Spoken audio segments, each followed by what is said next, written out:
Так вот, так ли это страшно, так ли это долго, и почему из-за этого многие просто не хотят работать в Скандинавии?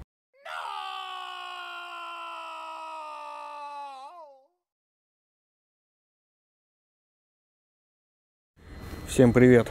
Сегодня максимально быстро говорим о том, как правильно одеть цепи. Внутренний замок или крюк, внешний замок или крюк, шипы. Всегда следите, в каком виде у вас хранятся цепи. Будем разгребать.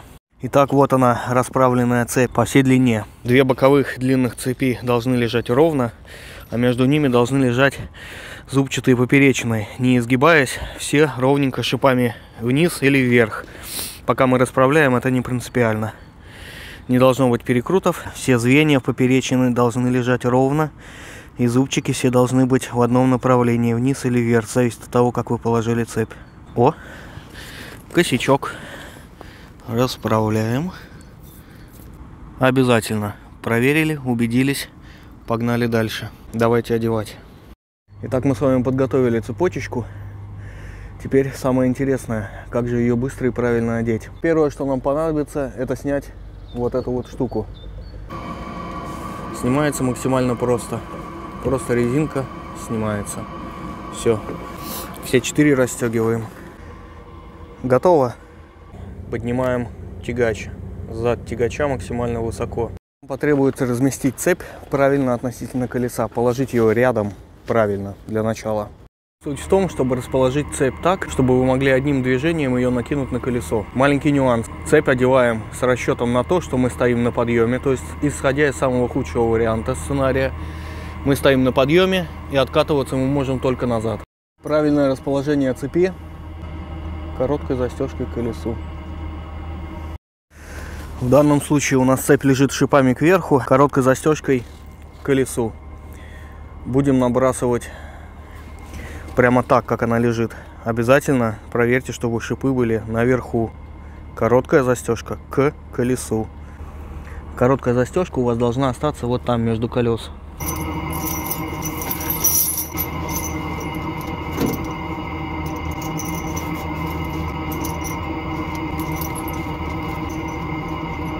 Итак, одним движением набросили цепь, убедились, что она у вас сверху хорошенечко лежит равномерно. И вот здесь вот у вас остался висеть замочный крюк. Его мы сейчас зацепим за конец вот этой цепи, что когда будем откатываться назад, чтобы он под колесо не зашел.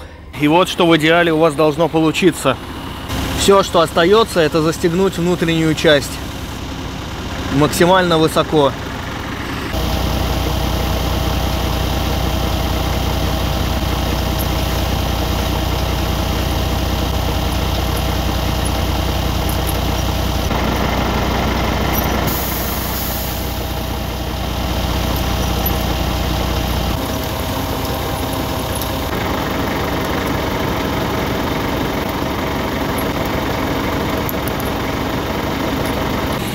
Конец цепи желательно застегнуть на карабин, чтобы он не болтался.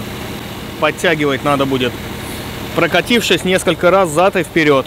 Прокатились, расстегнули. И на одно звено, вот этот замочный крюк, на одно звено повыше подняли. И опять застегнули, затянули. Почему я говорил, чтобы когда вы одеваете цепь, у вас лежал обязательно мост на земле? Потому что обычно с цепью вы все равно будете поднимать ленивца, значит вы не поднялись, вам нужна нагрузка на ведущую ось. Как я вам говорил, ленивец пошел вверх, нагрузка легла сюда.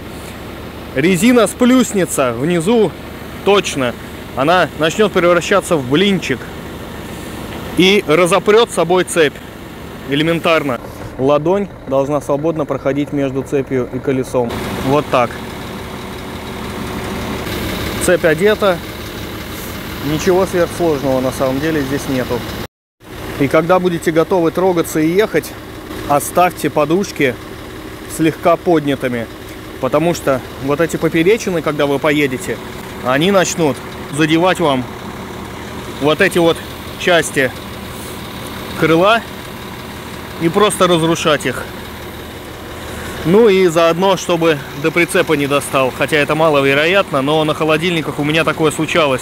Если поперечина особенно рвется где-нибудь тут или тут, хвост начинает просто рубить все. И да, еще маленький лайфхак. Где бы вы ни хранили цепь, старайтесь, чтобы у вас в свободном доступе были ее концы визуально, чтобы вы могли их видеть. Вот так. Вы знаете, что это у вас одна готовая цепь. Дернули, вытащили. Дернули, вытащили. Вообще цепи вам могут понадобиться в 3 случаях. Первый, это если закрыта дорога, вы встали в колонну, и товарищ полицейский просит вас эти самые цепи одеть. Второй случай, вы не взяли подъем, не поднялись, застряли, придется одевать, как-то выкручиваться и ехать дальше. И третий, если вы приняли решение одевать цепи. Просто решили, что не подниметесь, не доедете без них. Самый правильный, оптимальный, удобный вариант. Так что цепи, друзья мои, одевать не страшно. И в принципе не так уж и тяжело. Самое главное не оказаться в такой ситуации, когда вам станет страшно от того, что вас тянет вниз по склону, а сделать вы с этим ничего не можете.